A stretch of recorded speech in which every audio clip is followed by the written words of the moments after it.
이 전도사님 중에 나이가 좀 많이 들어서 오신 분이 있었어요. 그분이 저에게 했던 말이 제가 아직도 기억하고 있는데요. 그 말은 뭐였냐면, 목회자는 능력을 받아야 영적 권위가 생긴다라는 말이었어요. 이분의 말의 의미는 뭔가 영적인 막 은사를 좀 갖고 있어야지 성도들이 함부로 하지 못한다.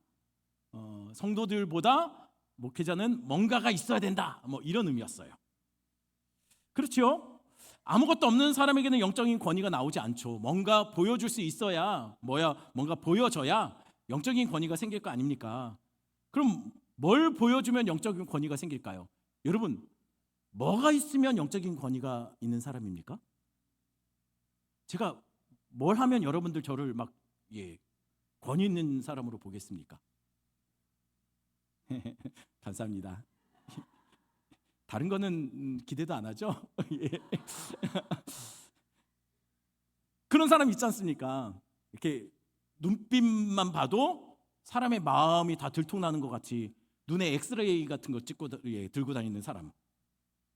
막 사람만 이렇게 눈만 봐도 저 사람이 내 속을 다 들여다보는 것 같다라는 느낌이 드는 그런 사람 있지 않습니까? 없나요? 그런 사람이 한국 역사에 실제로 존재했다라고 기록이 남아 있어요. 혹시 생각나는 사람 있습니까?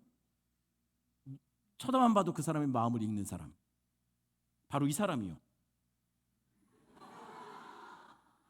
궁예는 사람을 한눈에 그 마음을 읽어버린대요. 실제로 한눈으로, 한눈에 사람 그 마음을 꿰뚫어 본다고 합니다. 자칭 관심법이라는 능력을 소유한 사람이라고 자칭 말하는 사람. 근데 문제는 마음은 한눈으로도 다 꿰뚫어 보는데 이 사람이 이건 못 봐요. 뭘 못 보냐면 누가 기침 소리를 냈는지 몰라요.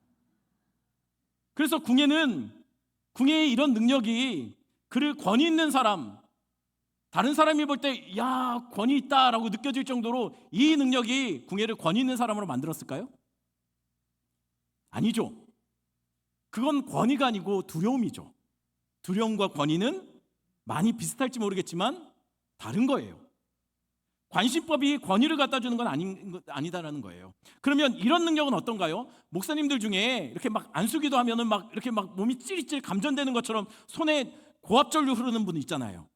그런 분 한 번도 경험해 보지 못했나요? 여러분, 이런 능력이 있다면 그 사람에게 영적인 권위가 막 느껴질까요? 막 만지면 막 찌릿찌릿한 사람. 여러분, 감전되는 거 좋아하십니까? 그러면 저도 다음 주에 호신용 전기 충격기 같은 거 좀 갖고 다니다 원하시는 분들 한 번씩 쏴드릴게요. 그러면 저는 권위 있는 사람이 되는 거죠. 그럴 리가 있겠습니까? 여러분 기억하십시오. 어떤 신비한 능력이, 어떤 신비한 은사가 그 사람을 영적인 권위를 갖게 만드는 건 아닙니다. 그럼 뭘 보여주면 영적인 권위가 세워질까요? 오늘 본문에 그 답이 있는 것 같아요. 오늘 본문에 보니 모세에게 특별한 능력이 나타나고 있습니다. 그 능력을 본 사람들이 그 앞에서 두려워 벌벌 떨고 있어요. 이전에는 모세를 굉장히 우습게 알았던 사람이었거든요. 틈만 나면 들이받고 막 모세에게 막 따지고 막 이랬던 사람들이 오늘 본문에 보니 모세의 근처도 못 오고 있어요. 도대체 무슨 일이 벌어졌을까요? 도대체 오늘 모세는 뭘 보여줬고 백성들은 뭘 받길래 이와 같은 일이 벌어지고 있느냐라는 거예요. 오늘 본문은 이렇게 시작됩니다. 29절 말씀이에요. 29절 같이 있습니다. 모세가 그 친구의 두 판을 모세의 손에 들고 시내산에서 내려오니 그 산에서 내려올 때, 오늘 본문에 보니까 모세가 시내산에서 내려오면서 오늘 이야기가 시작되고 있어요. 근데 산에서 내려오는 모세의 모습을 본 사람들의 반응이 이상합니다. 반응이 뭐가 이상하죠? 30절 제가 있습니다. 아론과 온 이스라엘 자손이 모세를 볼 때에 모세의 얼굴 피부에 광채가 남을 보고 그에게 가까이 하기를 두려워하더니. 산에서 내려오는 모세의 모습을 본 사람들의 반응이 어떻습니까? 다들 모세에 가까이 가지도 못하고 두려워하고 있었어요. 아니 왜요? 왜 그동안 그렇게 우습게 알고 있었던 모세를 갑자기 모세를 두려워하여 그 근처에도 오지 못하는 일이 벌어지고 있을까요? 혹시 모세가 40일 동안 금식을 하고 내려와서 그랬을까요? 여러분, 40일 동안 금식하면 왠지 그 사람에게는 뭔가 설명할 수 없는 포스가 느껴지지 않나요? 주변에 40일 금식한 사람을 본 적이 없나요? 제가 이전에도 한번 했던 이야기인데요. 제가 대학생 때 저는 매년 빠짐없이 연말이 되면 일주일 정도 금식 수련회를 참석을 했었어요. 그때 오셨던 목사님이 설교 중에 하셨던 말씀입니다. 그 말씀이 뭐였냐면 자기는 노예에 가면 40일 금식하는 그 40일 동안 금식했던 그런 경력을 갖고 있는 목사님 몇 분이 노예에 있대요. 근데 그런 목사님, 그 강사 목사님 그 40일 금식한 목사님은 뭔지 모르는 뭔가 영적인 포스와 막 그 영적인 자부심과 니들은 나와 네 배로가 달라 막 이런 막 영적인 교만함 내지는 막 이런 하여튼 뭐 설명할 수 없는 뭔가가 있대요. 그래서 그 강사 목사님도 나도 한 40일 금식을 한번 해봐야겠다 하고 짐 싸서 기도원에 갔답니다. 그리고 금식에 들어가신 거예요. 근데 일주일이 안 지났대요. 한 3일인가 4일 지났을 때. 근데 한 3일인가 4일 정도밖에 안 지났는데 벌써 미칠 것 같이 배가 고프더래요. 어느 정도로 배가 고프냐면 기도하려고 기도를 하면 눈을 감으면 자꾸만 눈을 감았는데 막 음식이 막 앞에 막 보인대요. 여러분 금식 해보시면 알 거예요. 금식 바로 하기 전에 마지막으로 먹었던 그 음식들 금식 내내 생각나요. 특히 남겼던 김치 쪼가리도 막 생각나요. 그리고 막 이렇게 누워있으면 형광등이 보이잖아요. 형광등이 가래떡처럼 보여요. 이 목사님이 그랬다는 거예요. 막 자꾸 먹을 거 생각만 나고 이러면 안 되겠다 싶어서 머리도 식힐 겸 머리도 비울 겸 산책하러 바깥으로 나갔대요. 그리고 산책길을 조용히 힘이 없으니까 조용히 터벅터벅 걸어가고 있었는데 글쎄 그 산책길 거기 이 흙바닥에 누군가 먹다 버린 쥐포 한 조각이 떨어져 있더래요. 지금 혹시 여러분 이것을 앞으로 일어날 일의 복선으로 생각하시고 계시나요?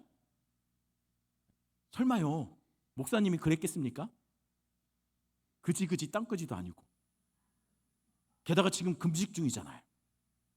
고작 땅에 떨어진 흙묻은 누가 먹다 버린지도 모르는 쥐포 그것 따위에 목사님이 넘어지겠습니까? 모냥 빠지게? 그 목사님 솔직히 조금 흔들렸대요. 그래도 이러면 안 되지 내가 목사인데 정신 차리고 단호하게 버려진 쥐포를 뒤로 하고 다시 산책을 이어갔답니다. 분명히 자기는 지나쳤대요. 근데 순간 기억이 끊겼대요. 그리고 정신을 차려보니까 자기가 땅바닥에 쭈그려 앉아서 그 쥐포를 씹어먹기 아까워가지고 쭉쭉 빨아먹고 있었대요. 정신 차려보니 자기가 그러고 있더래요. 그래서 결국 목사님은 내 인생에 더 이상의 금식은 없다라고 선언하시고 채 일주일도 못 버티고 짐 싸서 내려왔대요. 그리고 그 뒤로 자신은 노예만 가면은요 그 40일 금식한 목사님들 근처에도 안 간대요. 왜냐면 자꾸만 유행가 가사가 떠올라진대요. 그대 앞에만 서면 왜 나는 작아지는가. 오늘 본문에 산에서 내려온 모세를 왜 백성들이 가까이 하지 못했을까요? 혹시 모세가 40일 금식, 그것도 이게 첫 번째가 아니에요, 두 번째예요. 물론 금식하고 싶어서 금식한 게 아니에요. 하나님 불려올렸는데 음식이 없어서 그냥 굶은 거예요. 어찌됐든 두 번이나 금식을 했으니 그것도 40일이나. 그래서 다른 백성들이 가까이 하기에는 가까이 할 때마다 혹시 이스라엘 백성들도 그 노래가 생각나서 그랬을까요? 그대 앞에만 서면 왜 나는 작아지지? 그러니 금식이 백성들로 하여금 모세에게 영적인 권위가 느껴지게 만들었느냐라는 거예요. 여러분 금식을 오래 하면 영적인 권위가 막 느껴질까요? 그럼 저도 한번 안 물어볼게요. 그러라고 할까봐. 여러분 우리가 보여주는 경건의 어떤 성과나 업적이 우리에게 영적인 권위를 만들어주는 거 아닙니다. 그럼 왜 모세 앞에 사람들은 긴장했을까요? 그 이유는 분명해요. 30절에 이렇게 말합니다. 모세의 얼굴 피부에서 광채가 나은 것을 보고 사람들이 모세를 두려워했다라고 해요. 가까이 가기에. 아니 그러면 어떻게 갑자기 80대 할아버지 모세의 얼굴 피부에서 광채가 막 뽀샹뽀샹하게 나왔을까요? 혹시 아니겠죠.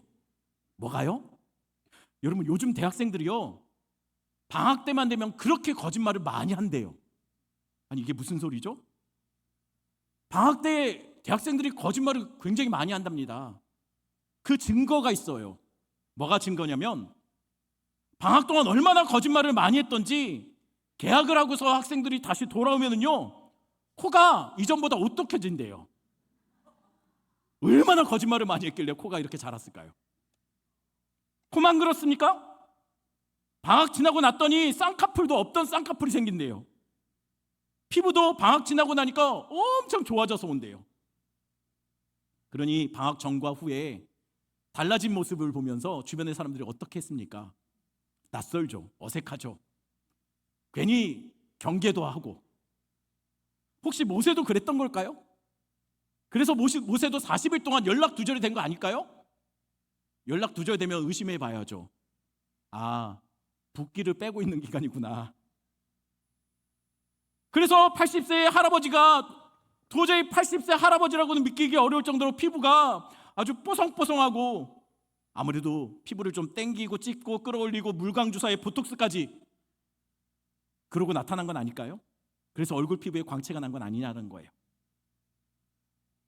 그래서 다들 달라진 모세의 모습을 보면서 낯설고 부담되고 경계도 되어서 다 가까이 가기를 두려워했던 것은 아니냐라는 거예요.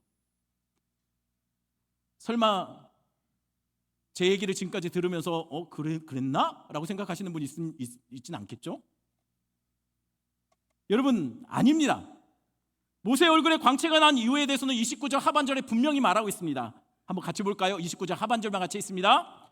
모세는 그와 말하였으므로 말미암아 얼굴 피부에 광채가 나나 깨닫지 못하였더라. 모세 얼굴 피부의 광채가 무엇 때문이라고 말하고 있습니까? 여호와와 말하였기 때문이라고 말하고 있어요. 여러분, 기억하셔야 됩니다. 하나님을 제대로 만난 사람은 얼굴빛이 달라져야 돼요. 하나님을 제대로 만난 사람들의 얼굴에는 광채가 나야 됩니다. 그러니 옆 사람 보면서 이렇게 선포하겠습니다. 최고의 성형은 하나님 만나는 겁니다. 최고의 피부 관리는 말씀 듣고 보고 읽는 겁니다.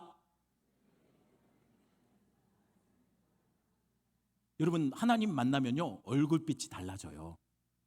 그러면 하나님 만나고 돌아온 모세에게 난 그 얼굴 피부의 광채는 그 밝아진 모습이었을까요? 아니요. 그런 광채가 아니었던 것 같아요. 그럼 도대체 모세에게 난 광채의 정체는 뭘까요? 여기서 광채로 번역된 히브리어 단어가 원어로는 카란이라는 단어를 씁니다. 이 카란이라는 단어는요, 광채가 나다, 빛을 뿜다, 뭐 이런 뜻이에요. 그런데요, 이걸 중세 카톨릭 교회에서 공식 성경으로 채택했던 벌게이트 성경이 있는데, 이 벌게이트 성경은 히브리어를 라틴어로 번역한 성경이에요.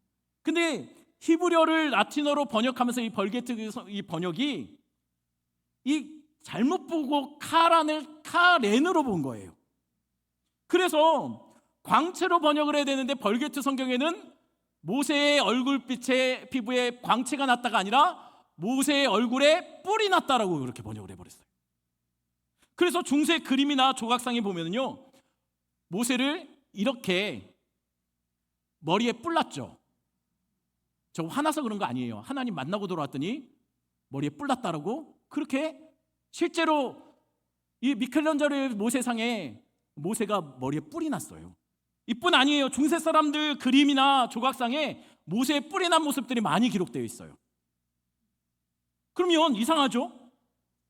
여러분, 뿔은 우리의 입장에서는 굉장히 별로 좋지 않은 건데 왜 중세 사람들은 모세의 머리에 뿔이 났다라는 벌게이트 그 성경의 번역본을 아무런 거부감 없이 받아들였을까요? 왜냐하면 이건 성경이 쓰여질 때 당시의 문화를 좀 이해하셔야 돼요. 성경이 쓰여질 당시의 고대 사회는 주로 유목민들이 많이 있었어요. 그러니 여러분, 유목민들이 가축을 돌보고 있다 보면 그들에게 있어서 뿔이라는 것은 어떤 이미지였을까요? 우리가 아는 것처럼 뭐 사탄의 이미지 막 이랬을까요? 아니요. 그것보다 당시의 사람들에게 있어서는 뿔은 힘이고 권력의 상징이었어요. 서열 최고 정점에 있는 것의 상징이 저로 뿔이었습니다. 왜냐하면 자신들이 가축을 돌보다 보니까 그 가축들을 무리하는 서열이 있잖아요. 그 중에 최고의 서열 정점에 있는 것은 항상 늘 강하고 큰 뿔을 가진 가축일 때가 많았다는 거예요. 실제로 구약 성경에 보면 뿔을 어떤 나라의 왕, 어떤 나라의 어떤 최고 권력 이런 것의 상징으로도 성경이 많이 그 뿔을 사용하고 있습니다. 그러니 중세 유럽 교회가 이것을 뿔로 번역하면서 잘못 번역해서 쓰면서 이것을 어떻게 이해했겠느냐라는 거예요. 이렇게 이해하지 않았을까요? 모세가 산에서 하나님을 만났을 때 모세는 하나님으로부터 이스라엘 민족을 다스리도록 최고의 권력, 최고의 권위, 바로 왕과 같은 권세를 받아서 내려왔다라고요. 그 증거로 하나님이 모세의 머리에 뿔이 나게 했다는 것이죠. 여러분 그럴듯한가요? 그러나 다시 말하지만 이거는 벌게이트가 번역할 때 카렌을 케렌으로 잘못 번역하면서 일어난 성경 번역의 오역이었어요. 그러니 하나님을 만나고 내려온 모세의 머리에는 뿔이 난 게 아니라 실제로 얼굴 피부에서 광채가 났다는 거예요. 빛이 난 거예요. 그래서 그 빛을 보고 사람들이 두려워서 가까이 가지 못한 것이죠. 그래도 이렇다 해도 이상한 것이 있습니다. 뭐가 이상하죠?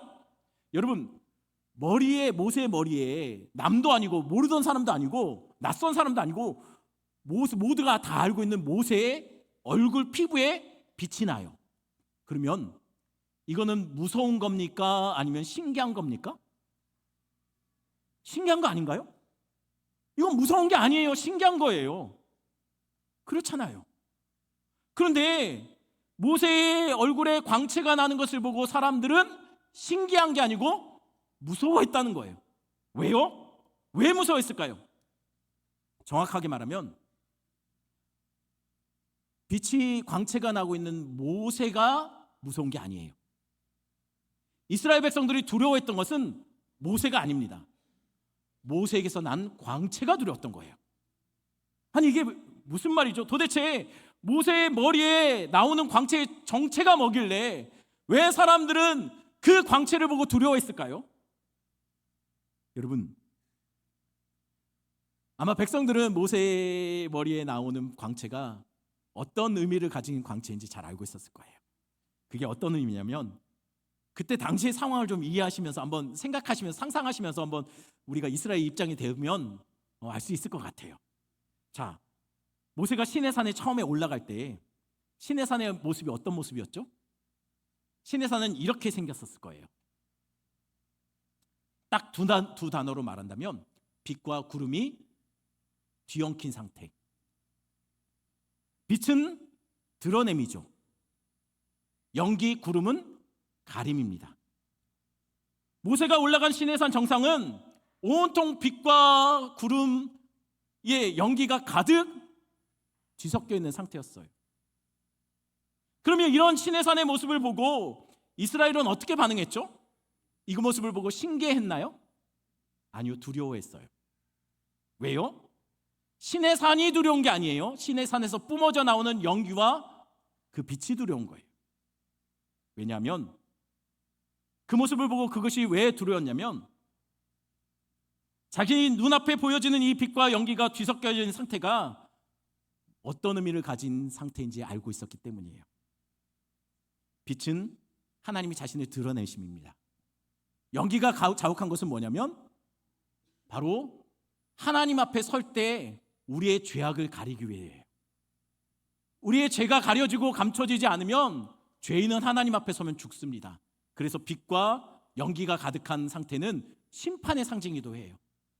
그래서 하나님은 그 자신을 백성들에게 계시할 때 하나님의 임재가 나타난 곳은 늘 빛과 구름이 가득했었다라는 거예요. 빛으로 자신을 드러내시며 반대로 죄인인 우리를 감추어서 그 앞에 세우시는 하나님이라는 것이죠. 그런데 이런 빛과 연기가 공존하는 모습은 하나님이 인생들 앞에 임재하실 때 시내산에서만 그렇게 나타나셨던 것은 아니에요. 하나님은 그를 사람들에게 나타날 때 늘 이런 모습을 보여줘요. 또 어디서 그런 모습이 있냐면 하나님의 성막에서 우리를 만나 주신다고 그랬는데 특별히 지성소에서 그래요. 성소에서 그래요. 성소 안에는 여러분 늘 보시는 것처럼 분향당의 연기로 가득 뿌옇게 채웠어요. 성소 안은 그랬어요. 그리고 한쪽에는 하나님이 꺼트리면 안 된다라고 말씀하셨던 등잔대가 놓여 있었다는 것이죠. 빛과 연기가 가득해. 자신의 죄는 가리고 하나님을 드러내는 빛.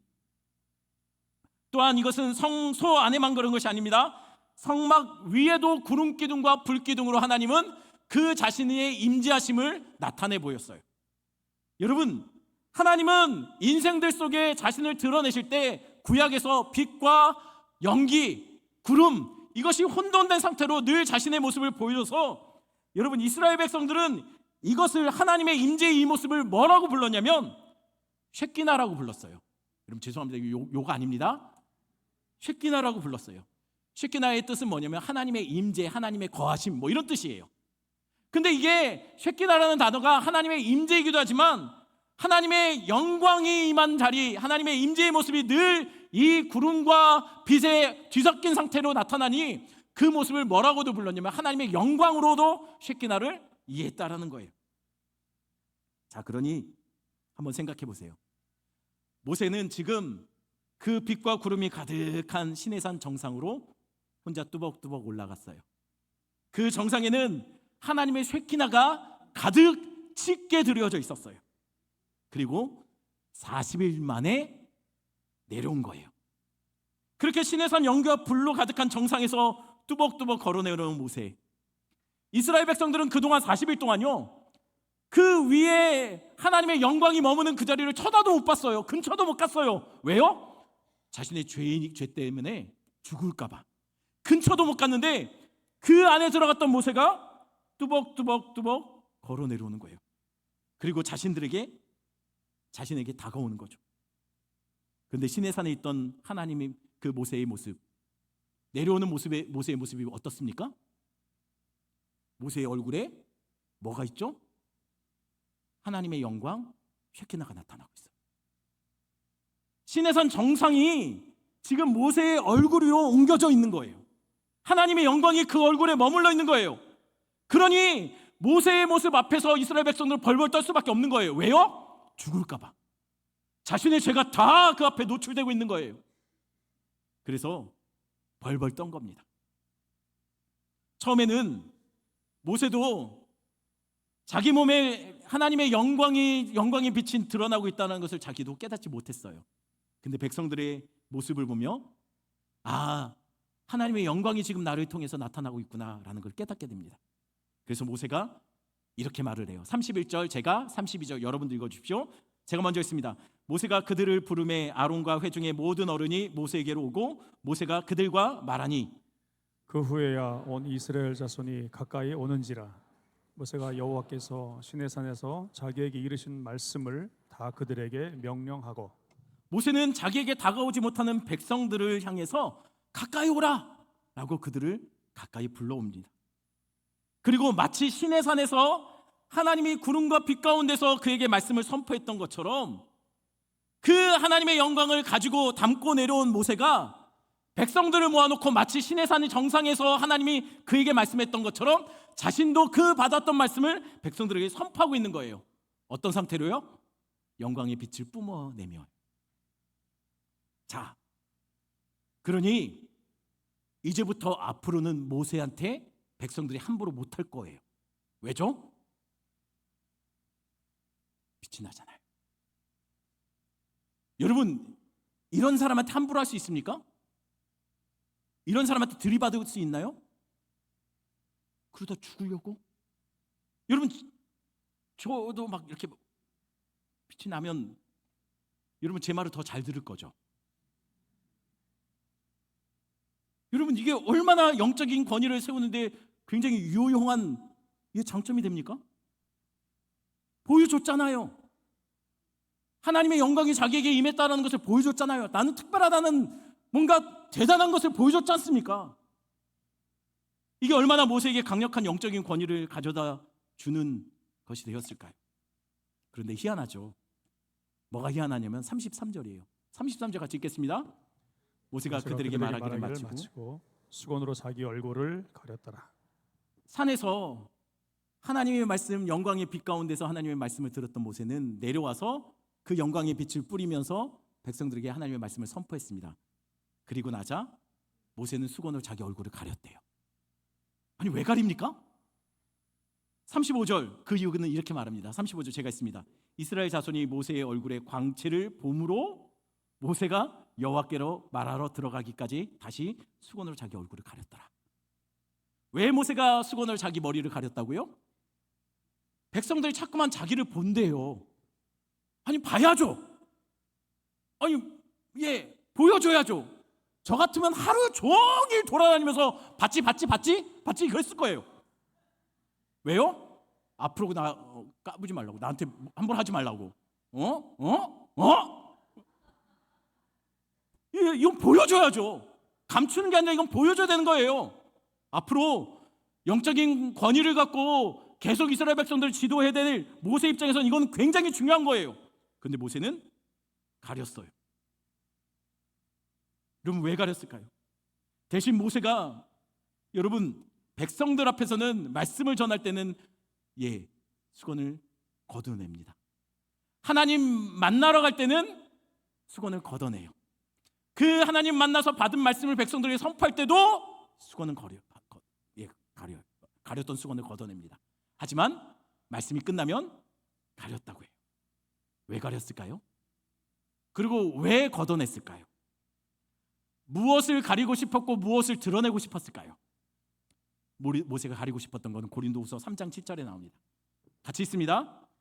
돌에 써서 새기에 죽게 하는 율법 조문의 직분도 영광이 있어 이스라엘 자손들은 모세의 얼굴에 없어질 영광 때문에도 그 얼굴을 주목하지 못하였거든. 고린도후서 3장을 전체를 다 읽어보면 좋겠지만 잠깐 문맥이 끊어지더라도 요 한 절만 보면 모세가 가리려고 했던 것이 뭔지가 나옵니다. 뭐죠? 없어질 영광을 가렸던 것 같아요. 어차피 없어질 거. 여러분 기억하셔야 됩니다. 우리가 낼 수 있는 영광은 어차피 없어질 것들이에요. 우리가 이룰 수 있는 성과, 성공, 사람들이 우아할 만한 것들 다 없어지고 사라질 것들이에요. 실제로 모세의 광채는요, 모세의 것이 아니었어요. 하나님이 잠시 무언가를 보여주기 위해, 무언가를 드러내기 위해서 잠시 모세에게 나타나게 한 것이었어요. 그래서 모세는 가린 거예요. 왜요? 사람들이 자꾸만 쳐다보니까. 정말 봐야 될 것은 모세 자신이 아닌데 사람들이 자꾸만 나를 봐요. 그러니 나 보지 말라고 감춘 거예요. 왜냐면 진짜 봐야 될 건 내가 아니기 때문이에요. 나는 가려져야 돼요. 나는 사람들에게 주목받으면 안 돼요. 나를 주목하면 진짜 봐야 될 것이 보이지 않기 때문이에요. 그래서 수건으로 가린 겁니다. 그러면 모세는 도대체 뭘 진짜 보여주고 싶었을까요? 성경은 모세를 통해서 진짜 드러내고 싶었던 건 뭘까요? 고린도후서 3장 14절입니다. 같이 읽습니다. 그러나 그들의 마음이 완고하여 오늘까지도 구약을 읽을 때에 그 수건이 벗겨지지 아니하고 있으니 그 수건은 그리스도 안에서 없어질 것이라. 여러분 구약을 읽을 때 진짜 봐야 될 것은 모세가 아닙니다. 그래서 모세는 자신을 수건으로 가린 거예요. 다시 말합니다. 왜요? 날 주목하지 말라는 거예요. 모세가 남긴 율법도 주목하지 말라는 거예요. 그것이 생명을 가져다 주는 것이 아니라는 것이에요. 율법은 우리를 죄인이라는 것을 알게 합니다. 그러니 율법은 우리에게 생명을 주는 것이 아니에요. 율법은 우리가 죄인임을 깨닫고 그래서 우리가 정말 봐야 될 것이 무엇인지 율법을 통해서 알려주고 있는 거예요. 여러분 그러면 율법이 드러내기를 원했던 진짜는 뭘까요? 모세가 자신을 가리면서까지도 진짜 나타내고 싶었던 것이 뭘까요? 그건 바로 모세가 가렸던 수건을 벗겼을 때 하나님의 말씀을 선포합니다. 그 말씀이 육신을 입고 이 땅에 오셨어요. 바로 예수 그리스도를 말하는 거예요. 그분이 하나님의 진짜 새끼나 생명의 빛, 영원히 꺼지지 않을, 영원히 없어지지 않을, 사라지지 않을 영광의 빛이라는 거예요. 생명의 빛이라는 것이죠. 모세는 그림자입니다. 잠시 영광의 광채를 드러내며 예수 그리스도를 보여줬지 모세를 봐야 되는 것은 아니라는 거예요. 모세는 예수 그리스도가 누군지를 설명해 주는 그림자일 뿐이에요. 그러니 모세에 주목하면 안 돼. 모세가 남긴 율법도 아니에요.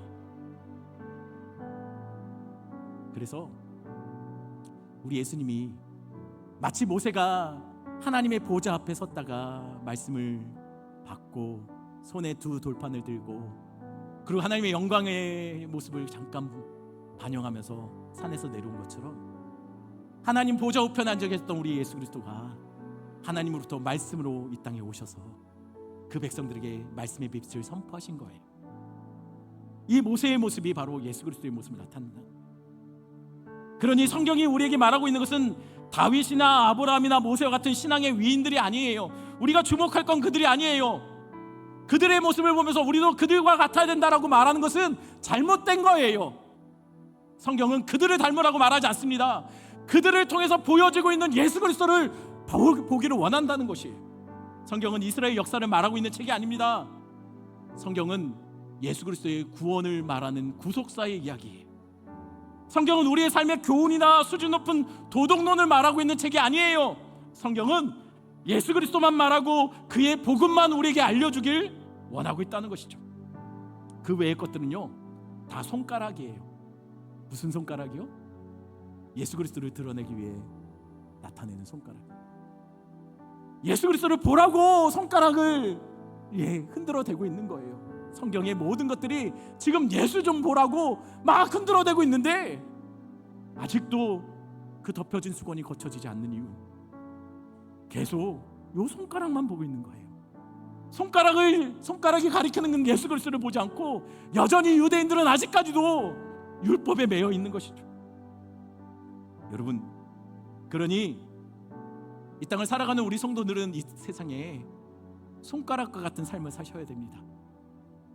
내가 주목받는 것이 아니라 나를 통해서 예수가 드러나는 삶. 여러분, 한국교회가 왜 세상으로부터 계속 치이어지고 들이박힘을 당하고 있을까요? 왜 세상이 한국교회를 손가락질하고 조롱하는 것일까요? 한국교회가 그동안 얼마나 힘이 있는지, 얼마나 교세가 커졌는지, 얼마나 좋은 건물을 가졌는지 세상에 보여주지 못해서 그런 걸까요?